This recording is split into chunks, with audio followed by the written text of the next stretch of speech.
Thank you for watching Amir 5858. I am Amir. I am thankful to all news resources and my team. Following are the news which have been reported by American, Canadian, European, African, Asian channels and the news agencies, Reuters, AFP, AP. Now the headlines. Repercussion of Israeli retaliation against Iran in the world.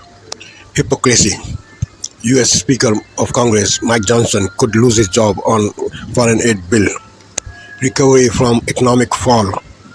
A man set himself on fire in New York during the Trump hush money trial. A suicide bomber arrested in Paris in Iranian consulate. U.S. puts sanctions on far-right Israelis. New rules for Alaska oil industry. EPA designate 2 chemicals hazardous. Longer time for rest for air traffic controllers. Ukraine claim shooting down a Russian bomber. Russia says it's a lie. 8 people died in Russian attack yesterday in Ukraine. General election has started in India and they will continue for 6 weeks.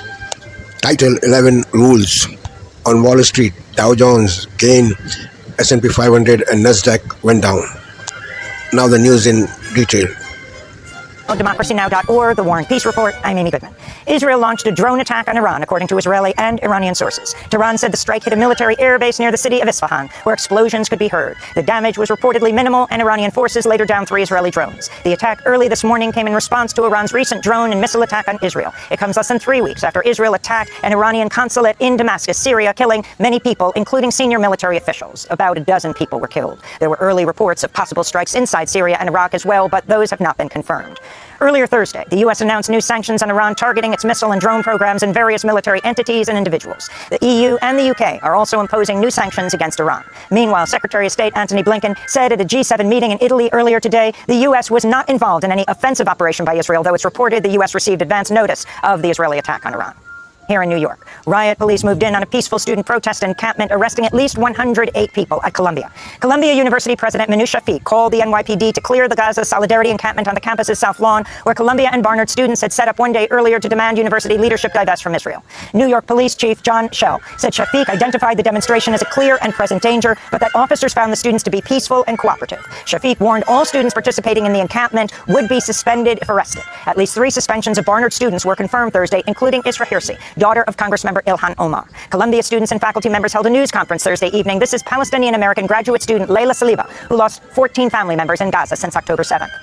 Today was a dark day for freedom of speech on Columbia's campus, because Columbia is showing that if you say something or do something that the university does not agree with, that they are willing to use violence towards you, and that they are willing to endanger the health and safety and well-being of their students to protect their PR and their image. That's right. Right here, we've got some riot cops. Look right over there.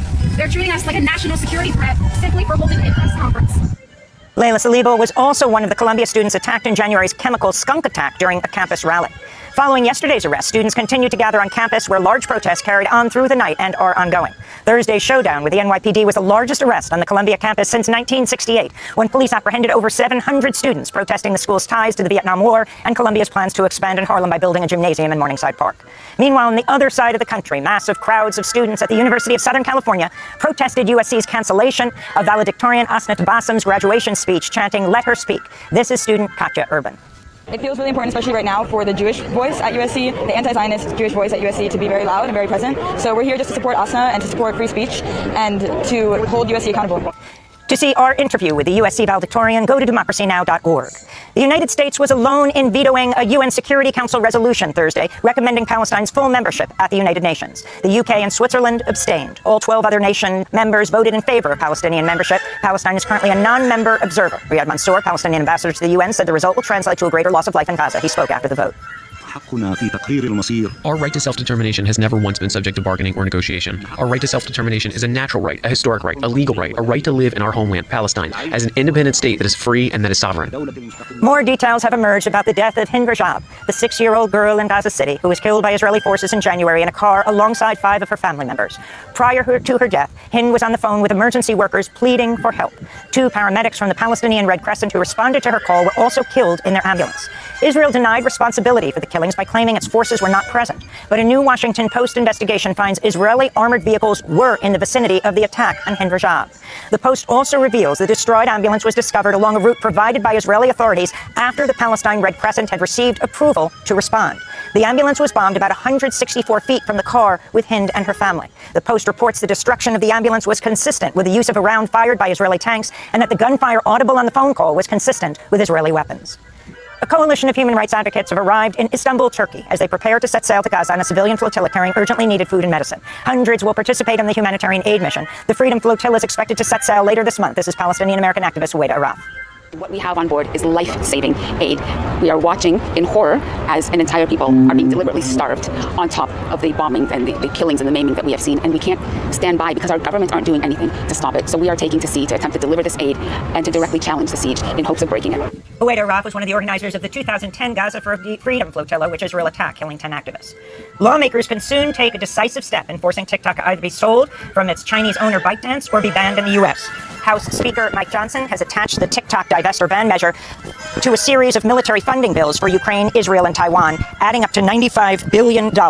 House lawmakers are expected to vote on all 4 bills by Saturday, which would then be sent to the Senate as a single package. This comes as the Wall Street Journal reports the Biden administration is weighing sending another $1 billion in new weapons to Israel, including tank ammunition, military vehicles, and mortar rounds.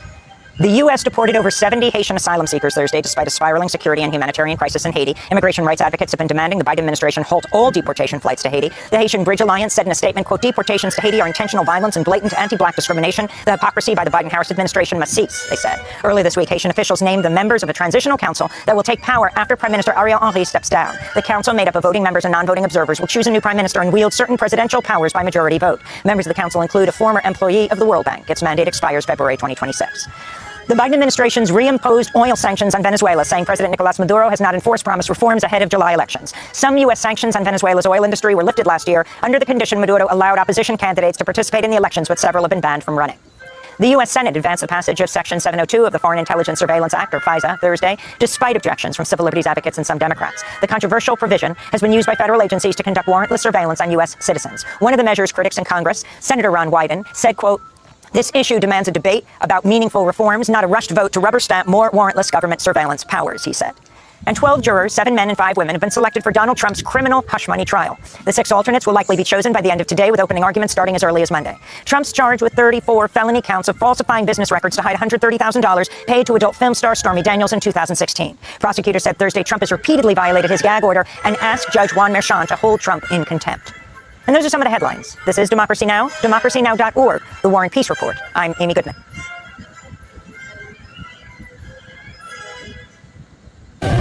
And welcome to Hannity. And tonight in the Middle East, a paper tiger has been humbled, and back at home, well, your president has never looked more weak. Just 24 hours ago, Israel defied Joe Biden. They launched a counterstrike against the Islamic Republic of Iran, and they did it with just 3 missiles. And Israel reportedly took out a critical missile defense system defending Iran's main nuclear facility. Now, the message was very clear. Israel can and they will obliterate Iran's nuclear program if the Islamic Republic dares to launch another attack. Now, Israel in many ways shocked the world as they showed, frankly, how easy it was for them to penetrate deeply into Iranian territory.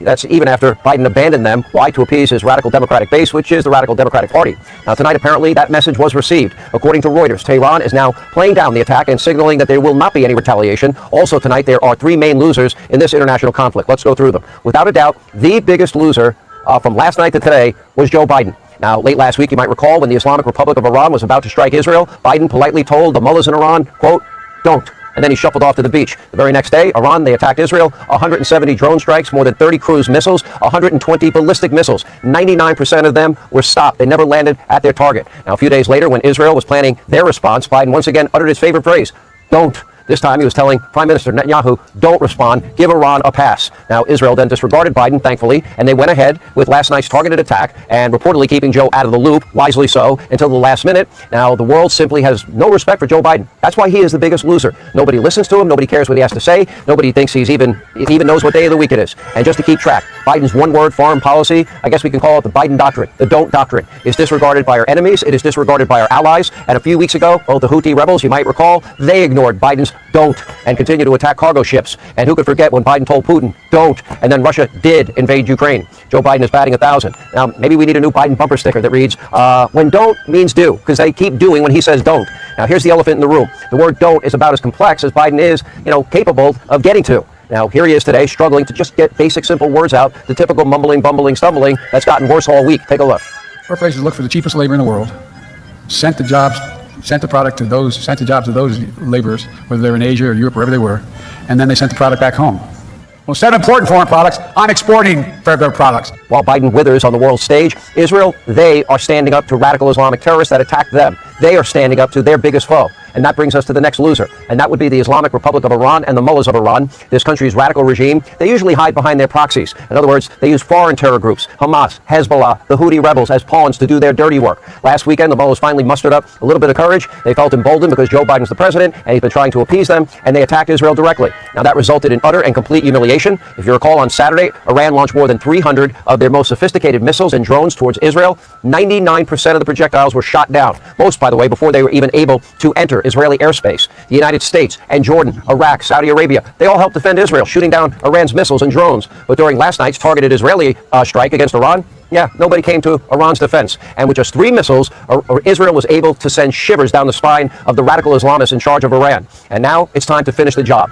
Now, the world should come together and take out Iran's nuclear sites. A lot of people have been saying, military expert after military expert, oh, that's going to be the most difficult task of all, to take out their country's nuclear sites, because they're spread all around the country and they're buried deep in the ground. Look how deep Israel was able to penetrate into Iranian territory. But if you take out those nuclear sites, well, guess what? That would be a big sigh of relief for the entire world. The next thing, you want to cut off the country's finances, take out their oil refineries, squeeze the regime, and return to the peace through strength policies that the world enjoyed during the previous president under Donald Trump. Iran had no money, their proxies were weakened, its reign of terror was held in check, Soleimani is dead. Biden then came into office, gave them billions and billions, turned a blind eye to them selling oil on the world stage, waived sanctions so billions of dollars from Iraq could flow into their coffers. They stopped enforcing sanctions, and then, of course, they wanted to restart the ridiculous nuclear deal that began in the Obama-Biden administration. Now, the results, they speak for themselves. And by the way, let's not forget, Biden threw Israel, our closest ally in the Middle East, under the bus. Now, that brings us to our next loser, and that would be Joe Biden's radical base right here in this country. Biden publicly has trashed Israel in their time of need, abandoned them, stabbed them in the back, twisted that knife, all in an effort to win back votes from far-left extremists that really are in charge of his party. These are people, many of whom, not all, that hate America, capitalism, and Israel, but regularly defend Hamas, Hezbollah, the Islamic Republic of Iran. Take a look at your screen. 13 Democrats, they refuse to comply and simply condemn Iran's attack on Israel. Where is their moral compass? Where is their moral clarity? You can't stand up against the #1 state sponsor of terror. You're going to support the people that help provide the weaponry and the plotting and the planning through the Iranian Revolutionary Guard and the Quds forces of the October 7th attack. You can't condemn that. Meanwhile, during protests, we rarely ever see the faces of these radical agitators, kind of like the Ku Klux Klan. They like to hide their identities behind their masks and their scarves, but now we do see their true colors, and it's not a pretty picture. Hey, Sean Hannity here. Hey, click here to subscribe to Fox News YouTube page and catch our hottest interviews and most compelling analysis. You will not get it anywhere else.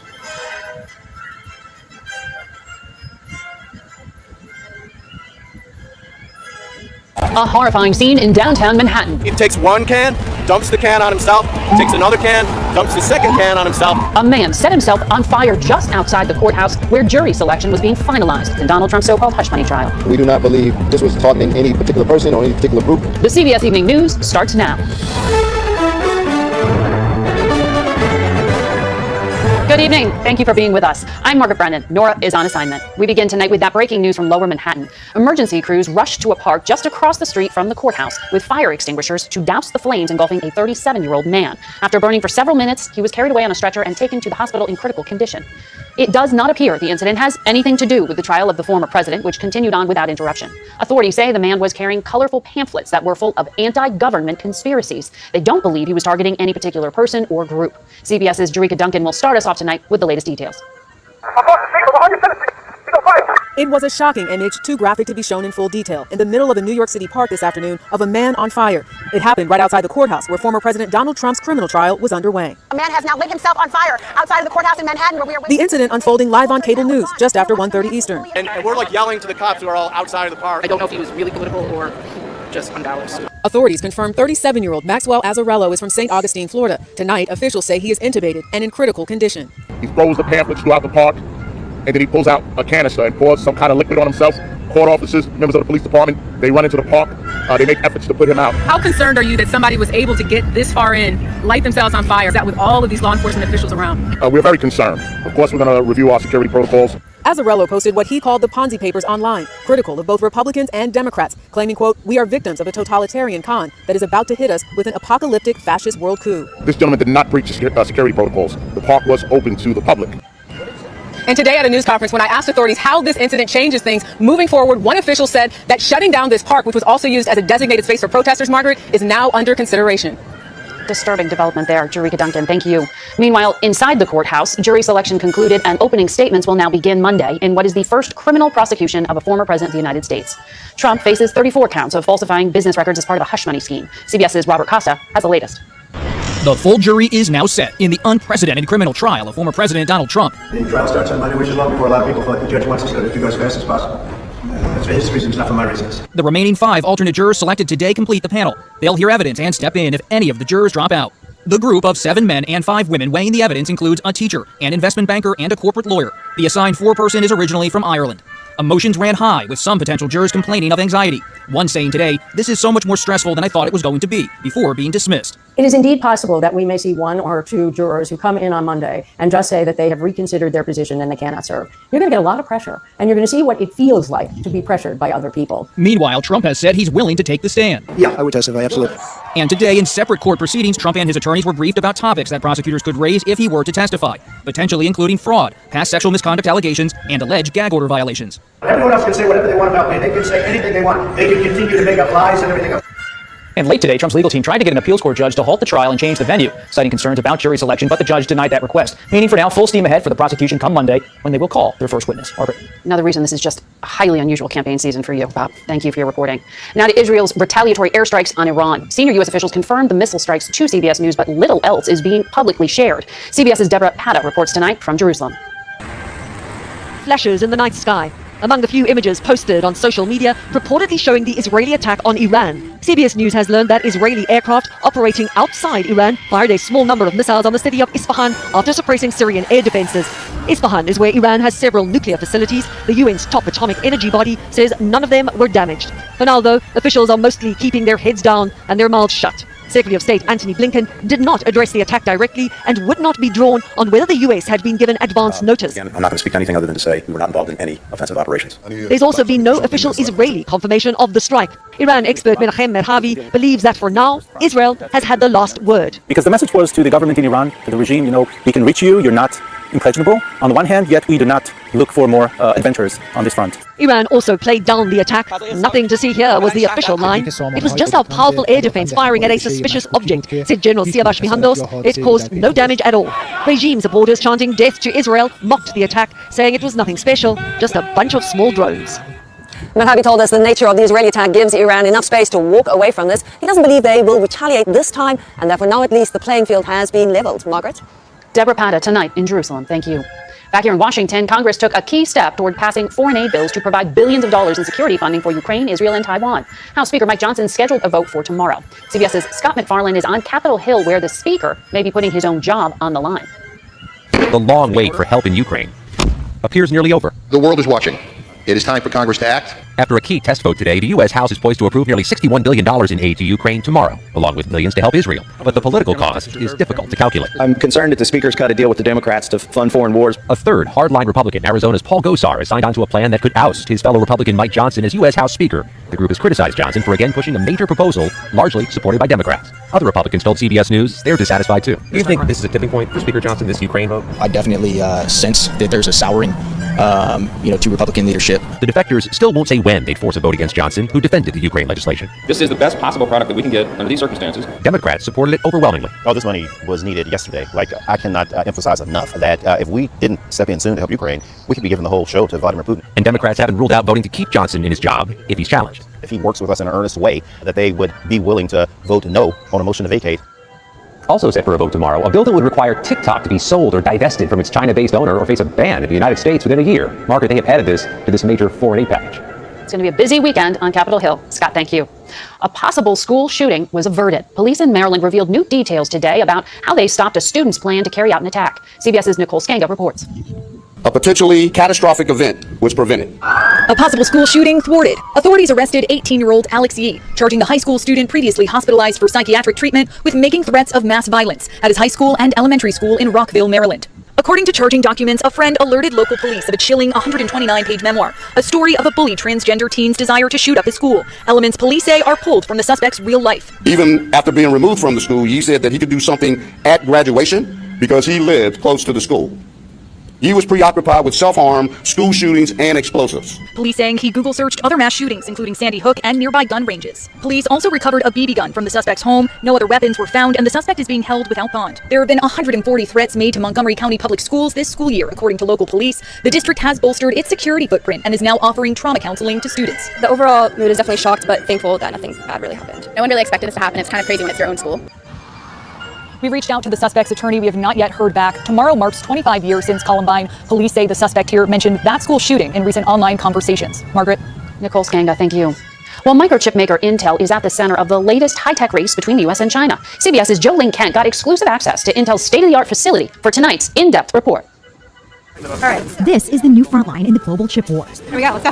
Intel is one of the biggest chip makers in the world. Inside this Oregon fabrication plant, yellow light protects the millions of chips or semiconductors that power nearly all of the tech that we use. Inside each one of those boxes, 25 silicon wafers. They travel around this factory, running about 200 miles over 3 to 6 months, going through thousands of steps before they are officially a semiconductor. CEO Pat Gelsinger says Intel is accelerating production to satisfy massive demand. Every aspect of human existence is depending more and more on what we do with semiconductors. It's a matter of national security, too. For example, if China were to ever invade Taiwan and block chips made on the island, the global financial impact could be more than $1 trillion. That puts Intel under tremendous pressure, especially after the Biden administration awarded the company $8.5 billion from the CHIPS Act to build more fabrication plants and upgrade others. Why should a taxpayer believe that this is actually going to happen? If you show up in Ohio today, we have thousands of construction workers today at that site. These aren't empty promises. We're saying, do we want these factories built in the United States, or do you want them built in Asia? Currently, less than 10% of semiconductors are made in the U.S. His goal, double that by 2030. The COVID period was a bit of a wake-up call for the nation.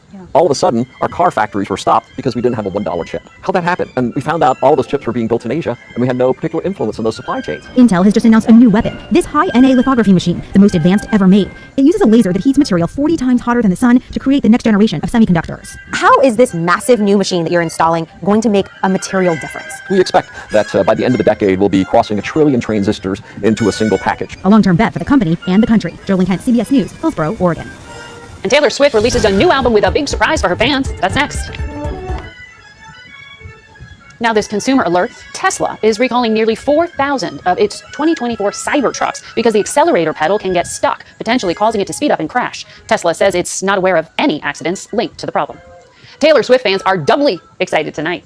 And for a fortnight there we were forever. This song, Fortnight, featuring Post Malone, is the first single from Swift's newly released album, The Tortured Poets Department. The superstar stunned her so-called Swifties with 15 surprise tracks. Tortured Poets is an instant hit, already accounting for 16 of the top 20 songs on Apple Music, and within hours became Spotify's most streamed album of any single day this year. Taylor Swift is the highest-earning female musician in the world. On the Road is next with the love between a little girl and her mom that will live on forever. The love between a mother and daughter could never be measured, with perhaps one exception. CBS's Steve Hartman goes on the road to Alabama. A lot of kids in America want to run a lemonade stand, but not many feel like they have to. 7-year-old Emery Johnson started her business a few weeks ago after a terrible nightmare morning. I woke up with the worst news of my life. Emery's mother, Carly, died unexpectedly at the age of 29. She was a single mom, and Emery's everything. We go see Mommy. Which is why she couldn't understand, first time she went to the cemetery with her grandmother Jennifer, why everyone else got giant granite headstones, but her mom, just this tiny metal one. Did that bother you? Why? Because it felt like she was being left out. Her grandma tried to explain how they couldn't afford a headstone right now. She had tears in her eyes and wanted to help. So she did the only thing that she could think of to raise money? Yes. I made a lemonade stand. A lemonade stand to pay for her mother's headstone. At first, she didn't make mention of her cause. Thank you. But word got out. Thank you. And before long, Thank you. Emery says it seemed like just about everyone here in Scottsboro, Alabama was thirsty for lemonade. The price was $1, but she says people liked it so much, How many cups do you want? they often paid more. Thank you. The most that we got for 1 cup of lemonade was $300. For lemonade? Yeah, for 1 cup. Whoa! So far, Emery's lemonade stand has raised more than $15,000, which will all go into savings because a monument company is now donating the headstone. But more importantly, Emery has taken that lemon life handed her and squeezed out hope. Her comment was when all these people came, she couldn't believe so many people cared for her and loved her mommy. They always say it takes a village to raise a child, but sometimes it also takes a village to mourn a mom. Folks around here take that role seriously, offering Emery comfort by the cupful and all the love she can drink. Thank you. You're welcome. Steve Hartman, on the road in Scottsboro, Alabama. Heart of America is next. Finally, tonight's Heart of America. John Sterling, the longtime voice of the New York Yankees, announced his sudden retirement this week after nearly 4 decades of iconic calls like these. And Jeter swings. It's a high drive to left. It is high. It is far. It is gone. Hayes makes the catch. Yankees win. The Yankees win. After 36 years and over 5,600 games with the Bronx Bombers, the 85-year-old Sterling is calling it a career. Sterling won 12 Emmys during his time in the broadcast booth, from where he saw his hometown Yankees win 5 World Series. The Yankees will honor Sterling with a special ceremony before Saturday's game against the Tampa Bay Rays. John Sterling, tonight's Heart of America. And that's tonight's CBS Evening News. For Nora O'Donnell, I'm Margaret Brennan. I'll see you Sunday on Face the Nation. Good night.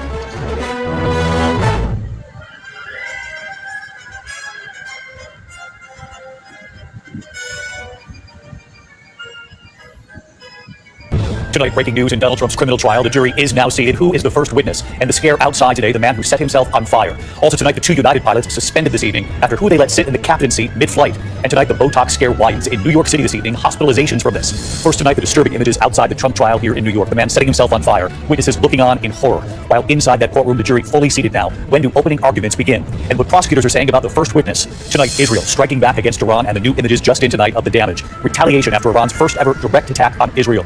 The showdown over the U.S. with Speaker Mike Johnson's job in jeopardy over this. Moving forward now with votes on aid for Ukraine and Israel. Preventing an attack at school. Tonight, authorities say an 18-year-old student was plotting a mass shooting at his high school and elementary school. Pierre Thomas standing by with late reporting on this. Those 2 United pilots suspended after video showing who they allowed to sit in that captain's seat while the plane was in flight. Tonight, that Botox concern widening. Counterfeit Botox. 22 people affected in 11 states. And in New York City tonight, authorities are now reporting some patients have been hospitalized. The alarming video tonight, authorities investigating a group of people here in the U.S. appearing to pull a bear cub from a tree, all for a selfie.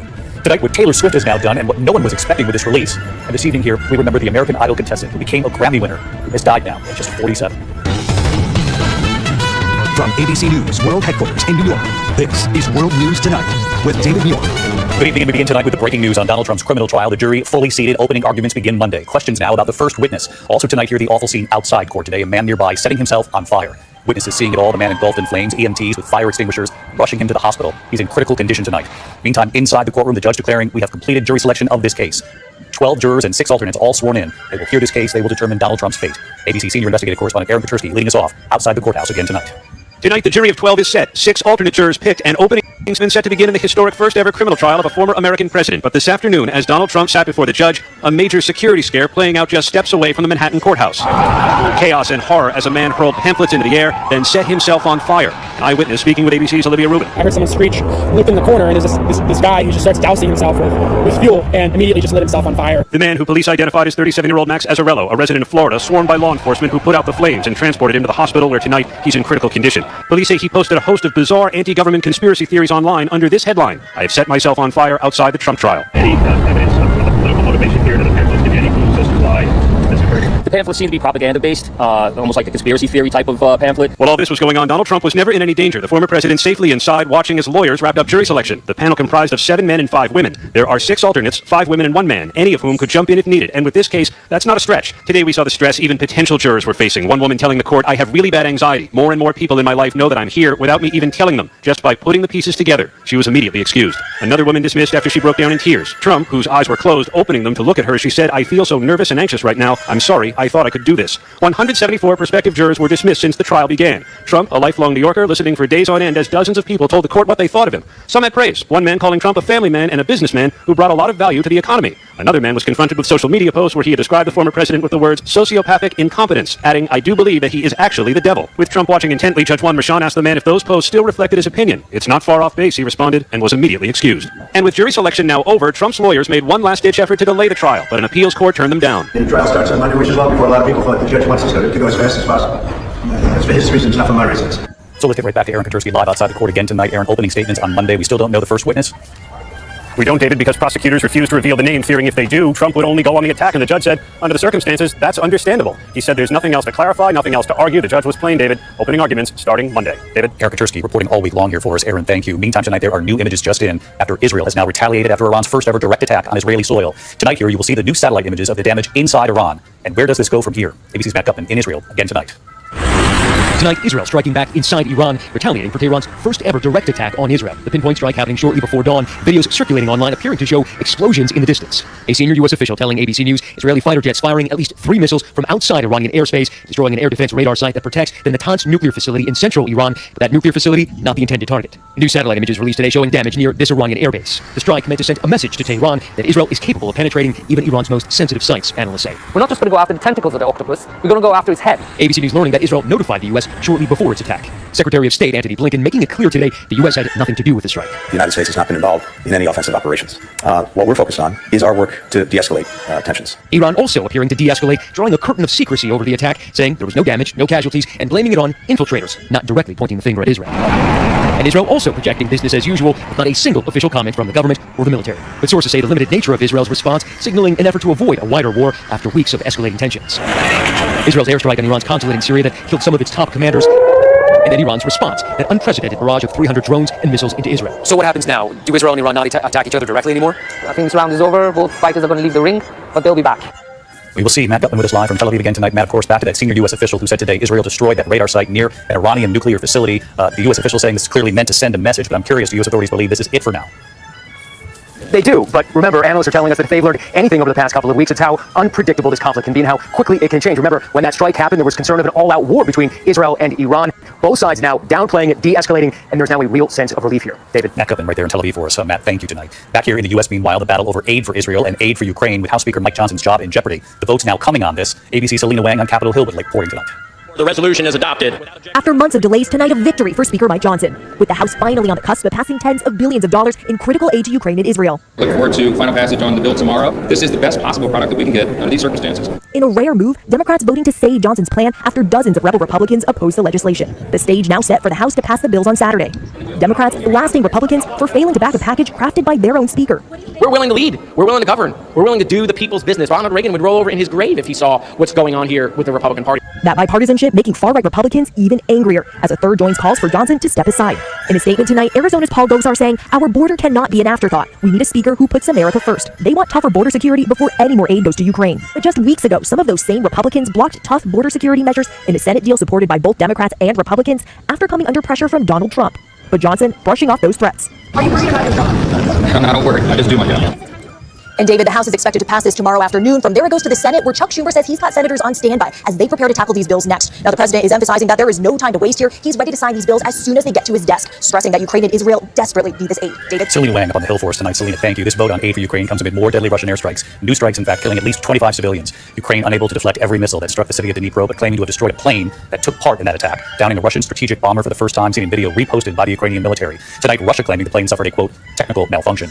Back in the U.S. tonight, and the FBI says it has stopped a potential disaster, a school shooting, a high school, and an elementary school. They have arrested a teenager in Maryland who they say had detailed plans to target both his high school and where he went to elementary school. Here's our Chief Justice correspondent, Peter Thomas now.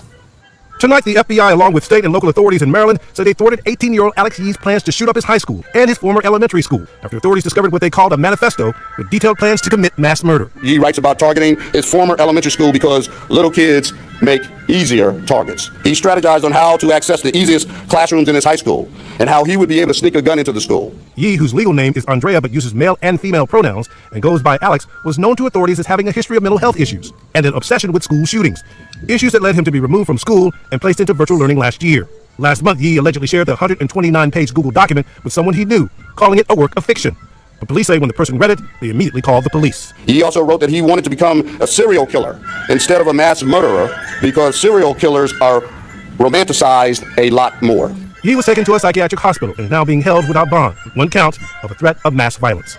Police say he is obsessed with the Columbine High School massacre. David, tomorrow is the 25th anniversary of Columbine. Authorities clearly taking no chances. Hard to believe, 25 years. Pierre Thomas tonight. Pierre, thank you. We turn next to two United Airlines pilots who have been suspended tonight after flying a Major League Baseball team from Denver to Toronto. Now, the suspensions come after video showed one of the coaches actually in the captain's seat while the plane was mid-flight. Gio Benitez covers aviation.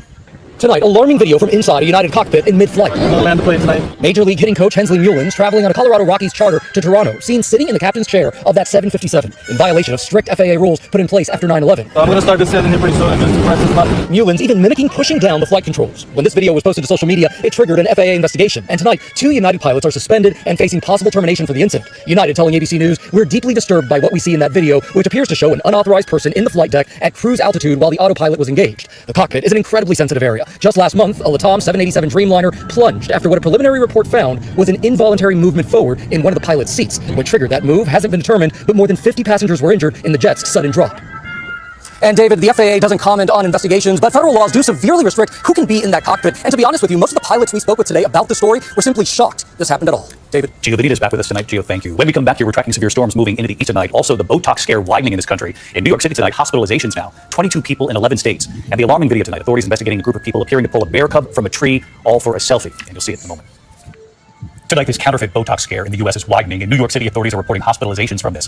The CDC tonight saying 22 people in 11 states at least have reported harmful reactions now from this counterfeit or mishandled Botox. Health officials warning about mislabeled packages and vials of Botox bought from unlicensed sources, administered by untrained people and not in a healthcare setting. The FDA says Botox should only be given by licensed and trained professionals. Tonight, we're tracking a new storm system heading into the weekend. Heavy rain, thunderstorms could bring possible flooding to Texas tomorrow. This is from Dallas right over to Houston. And in the southeast, above normal temperatures in the 80s and 90s will bring record highs to Florida this weekend.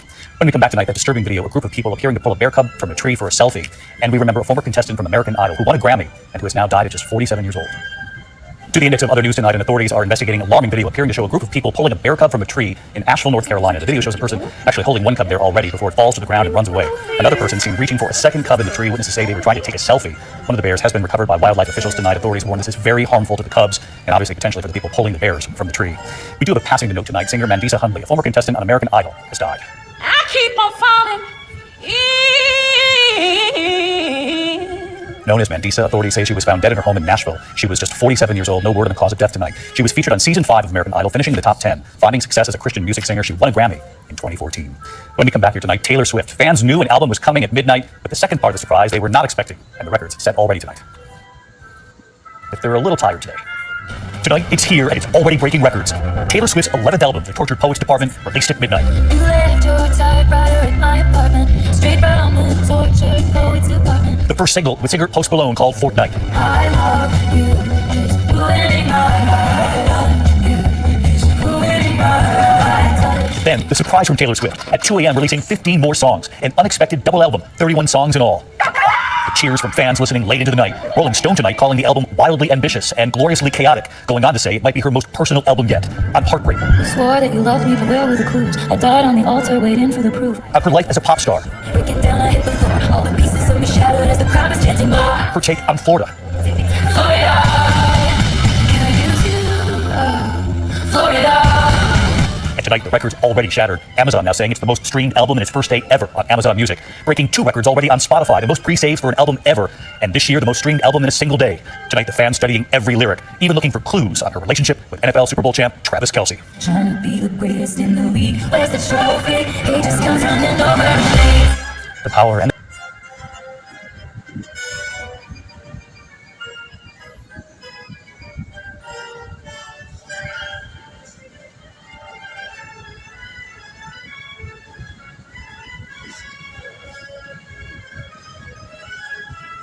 Tonight, the horror outside Donald Trump's hush money trial in New York, just as the panel is seated inside. A man who extinguished the flames. Witnesses saying he'd thrown conspiracy theory pamphlets into the air. His condition tonight.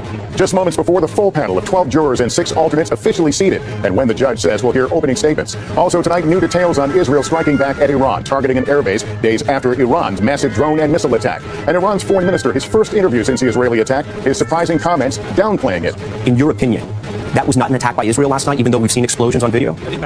How he described Israel's strike as child's play. The House advancing Speaker Mike Johnson's plan to fund Ukraine and Israel and ban TikTok with help from Democrats. But will it cost Johnson his job? Video appearing to show an MLB coach in the cockpit of a charter plane while it was flying on autopilot. The FAA investigation. This is NBC Nightly News with Lester Holt. Good evening and welcome. Tonight, the criminal trial of Donald Trump has quickly reached a key milestone. The jury and a panel of alternates are now fully seated, with opening statements set to start as soon as Monday. But for many connected to this case, it will be hard to shake the horrific and unexpected turn in the atmosphere of the trial. The images, we must warn you, hard to watch. A young man in the crowd outside the courthouse setting himself on fire, engulfed in flames as bystanders work desperately to extinguish them. The tragedy not expected to impact the trial, the New York hush money case against former President Trump, which is moving at a quicker pace than many observers anticipated. It could be the only one of the 4 criminal cases he faces to reach the trial stage before the November election. Laura Jarrett has the latest, and again, some of the images in her report are disturbing. Tonight, the full jury of 12 people and 6 alternates officially sworn in to hear the hush money trial of former President Trump. But it was a chaotic and disturbing scene just across the street from the courthouse steps, putting everyone on edge. Video capturing a man setting himself on fire in the park area reserved for protesters. Bright orange flames engulfing his body shortly after 1:30. I heard someone scream, he's going to set himself on fire. I turned around and I saw a man dump liquid on himself, on his face, and he immediately lit himself with a lighter or something. And everyone was screaming. There were some frantic moments as police looked for a fire extinguisher. Police managing to extinguish the blaze after several minutes before an ambulance arrived to take him to the hospital in critical condition. His exact motivation tonight, unclear. But police say they see no connection between the incident and the trial of Mr. Trump. We do not believe he is just was targeting any particular person or any particular group. We just right now label him as a sort of a conspiracy theorist, and we're going from there. Authorities say he threw pamphlets in the air before lighting himself on fire. The pamphlets seem to be propaganda-based, almost like a conspiracy theory type of pamphlet. Some information in regards to Ponzi schemes. While back inside, much of the day consumed with picking alternate jurors to step in the shoes of regular jurors if needed. Several prospective jurors growing emotional. One asking to be dismissed, saying she has anxiety and worried she couldn't be impartial. Another sobbing, "This is so much more stressful than I thought it would be." 2 jurors already dismissed this week, less than 2 days after being seated. The additional alternates picked today, 4 women and 1 man, including an audio engineer and an estimator for a construction company. This is a rigged case, and this is a case that was put in very strongly because of politics. Prosecutors accuse Mr. Trump of falsifying business records to cover up his alleged role in silencing adult film star Stormy Daniels on the eve of the 2016 election. He denies any relationship with her and has pleaded not guilty to all charges, saying again late today he'll testify. Yes. Laura, what comes next when this all picks up on Monday? Lester, the prosecution is going to start opening statements bright and early at 9:30, followed by the defense. The prosecutor is also saying they will turn over the name of the first witness to the defense team on Sunday. Lester? Laura Jarrett in New York, thank you. Now to the retaliatory strike by Israel on Iran. Tonight we have new reporting that it was a limited response, but late today, Iran's foreign minister saying what happened last night was not a strike. He spoke to Tom Yanis. Israel and Iran tonight playing down the apparent Israeli retaliatory strike inside Iranian territory. Video showing only glimpses this morning of anti-aircraft systems firing around the city of Isfahan. Israel fired 3 air-launched ballistic missiles into Iran last night, targeting an Iranian airbase, according to officials familiar with the operation.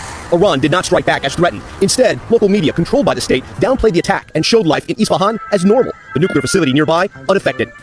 Tonight, Iran telling NBC News they will not escalate their conflict with Israel, describing last night's attack as child's play. Is Iran done for right now sending any more missiles or attacking Israel? If Israel retaliates and comes up with a new adventurism, then we will respond. But if not, then we're done. We are concluded. Iran's foreign minister, Hussein Amir would not even acknowledge an attack by Israel. Speaking through an Iranian government interpreter, he said they quickly downed the drones flying over Isfahan.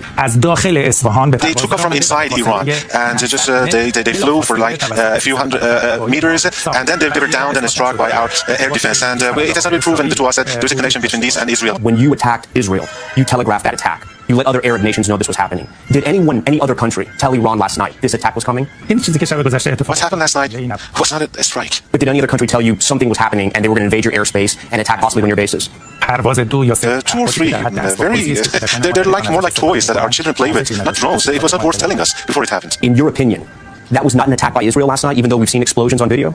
We are investigating this. The matter, the claim that is made in the media, according to our information, is not accurate. And Israel is trying to, after propaganda. The foreign minister warned if Israel struck again, Iran would respond with force. If Israel wants to do another adventurism and acts against the interests of Iran, and our next response will be immediate and will be at a maximum level. A source familiar with the matter tells NBC News Israel told the U.S. ahead of time about the strike. Israel attacked Iran's embassy compound in Syria earlier this month, and Iran responded firing more than 300 drones and missiles, nearly all of them shot down by Israel with considerable help from the United States and other allies. Israel, it seems, doesn't want to escalate the shooting war with Iran either, making no public comments about it. No public reaction from President Biden either. Only this from Secretary of State. I'm not going to speak to anything other than to say we were not involved in any offensive operations. And so, Tom, to be clear, the Iranian foreign minister indicated Iran will not strike Israel again unless provoked. Lester, the foreign minister made it very clear to me, signaling that to Iran, this conflict right now will not escalate unless Israel strikes again. Lester? All right, Tom Yanis tonight. Thank you. Let's bring in Chief Foreign Correspondent Richard Engel in Jerusalem. Richard, it seems both Israel and Iran are pulling back from the brink tonight. They certainly are. What you just heard, Lester, was a very positive sign. Iran could have been making threats. Instead, Iran was dismissive, saying that there wasn't a ballistic missile attack, that this was just a tiny drone attack, that it was quickly able to defeat. And this is what we've been hearing from the Iranians all day, saying that their attack, that Iran's attack over the weekend was so big, so powerful, that Israel was too intimidated to do anything but this pathetic little attack that we saw. That is very positive because it allows Iran to claim victory. Israel is also claiming victory because Israel was able to show that it can get through Iran's air defenses, attack Iran at a time and place of its choosing. And when you have both sides able to claim victory, you can pull back from the crisis. Lester?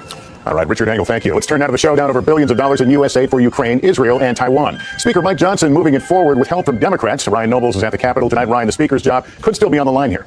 Yeah, that's right, Lester. But today we saw Democrats join with Republicans to pass a key procedural measure that sets the stage for a series of national security bill votes this weekend. Among them, a bill that would provide aid to Ukraine at a critical time for the country as they are facing setbacks in their war against Russia. Now, while that bill is expected to pass, it will do so with stiff opposition from conservatives who would threaten Mike Johnson's speakership just for bringing the bill up for a vote. Lester? And Ryan, there's also a major headline involving Congress's attempts to potentially ban TikTok in the U.S. What's the update there?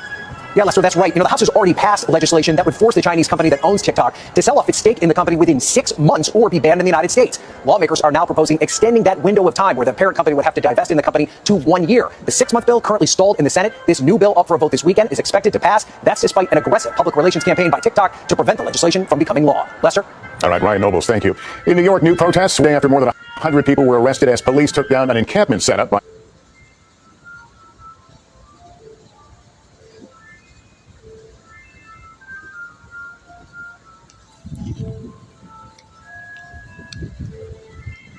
pro-Palestinian demonstrators. Antonia Hilton has late developments. It's day 3 of protests at Columbia University as demonstrations on campus and off appear to grow.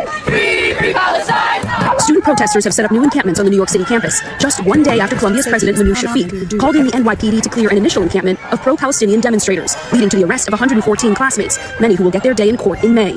Those dramatic arrests ratcheted up the tension. The protesters are angry about what they say is a lack of transparency around what financial ties the school may have to Israel, writing the encampment will remain until our demand is met. Do you think the arrests have slowed the protests down, or do you think they've inflamed things? I think they've inflamed things. I think the arrests really triggered a lot of the student body to mobilize. Some faculty are concerned the university is not respecting students' free speech and right to organize. Joseph Howley is Jewish and an assistant professor of classics. I don't think anyone I know has ever felt so unsafe on campus as we did watching those cops march into the lawn and drag our students away. But for some Jewish students, the protests have been frightening. One of the protesters was brandishing a Hamas flag. As a Jewish student, that's deeply upsetting. I wonder if someone was carrying around the Nazi flag. What would they be told? University administration telling NBC News that they will continue to enforce their rules. The one thing they and the demonstrators agree on is that they expect those protests will continue. Antonia Hilton, NBC News, New York. In 60 seconds, after a series of near misses, the FAA orders changes to cut down on fatigue among air traffic controllers. We'll tell you about the new rules, plus why was a baseball coach allowed in an airline cockpit, right after this. With the summer travel season fast approaching, the FAA says it's taking immediate steps to address air traffic controller fatigue after a series of close calls at airports nationwide, including one just yesterday. Here's Tom Costello. Underscoring the high stakes of air traffic control, Thursday's near collision involving 2 passenger jets at Reagan National Airport in Washington.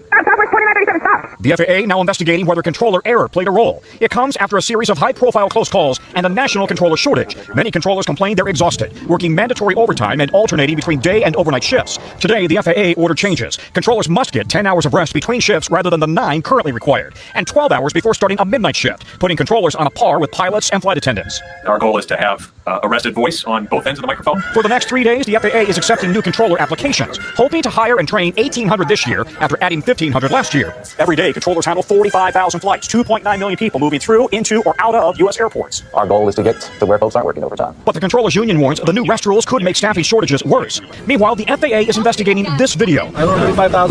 Why a United Airlines crew allowed a Colorado Rockies baseball coach into the cockpit, sitting in the captain's seat during a charter flight, with the plane on autopilot. United says it's removed the pilots from service in what appears to be a clear violation of federal secure cockpit regulations. Lester? Tom Costello, thank you. And up next, we'll take a turn. She was a high school senior at Columbine when the shooting happened 25 years later. Her daughter is now that age. How Columbine has shaped both of their lives. This weekend marks 25 years since the Columbine shooting that left 13 people dead. Since then, it's a tragedy we've seen repeated far too many times. Tonight, our Kate Snow visits with a survivor from that day who now has a daughter the same age she was then. Yeah, it's so pretty. Preparing a daughter for senior prom is a big moment for any mother. Love it. But for Colorado mom Amy Over, it's especially emotional. 25 years ago this week, Amy went to her own senior prom at Columbine High School just 3 days before the mass shooting. 25 years later, you now have a daughter who's a senior in high school. I do. I can't wait for her future. And I think that's why I get so choked up when I talk about her and my kids, because the last time I was normal, not normal, but Amy normal, was prom. On the morning of the shooting, Amy stopped by her coach's office to thank him for helping her get a scholarship to play basketball in college. Got to give Coach Sanders a big hug and high five and said, see you later, Coach. 3 hours later, Coach Sanders told Amy and other students to run. They lived, and he died. Do you look at this much? No. Struggling with grief, Amy turned down her basketball scholarship. She married and started a family. Dropping her kids off at school sometimes caused panic attacks. I'm deathly terrified to lose my children. That's something that I struggle with on a daily basis. Amy's oldest child, Bree, says her mother's experience at Columbine has made her and her siblings more aware of the fragility of life. The way I think about it is like, it happened to my mom, so why can't it happen to me? Not every day is guaranteed. Amy now shares her story with survivors of other mass shootings. I don't know why I went through Columbine, but I think I'm here to help. I'm so pretty. This year, helping Bree prepare for prom and graduation, Amy says she's filled with hope. So many people watched what happened at Columbine, and all these years later probably wonder how you all are. It still hurts. It's never going to fully heal, but there's hope, and I get to watch my kids grow. It's time for the next chapter. It's really beautiful. Kate Snow, NBC News, Parker, Colorado. And that's Nightly News, a program note you can catch a new episode of Nightly News Kids Edition Saturday on NBC. Thank you for watching, everyone. I'm Lester Holt. Please take care of yourself and each other. Good night. Thanks for watching. Stay updated about breaking news and...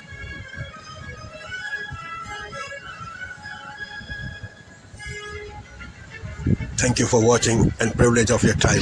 This is Amir Shakil 5858. I am Amir Goodman. Have a good life.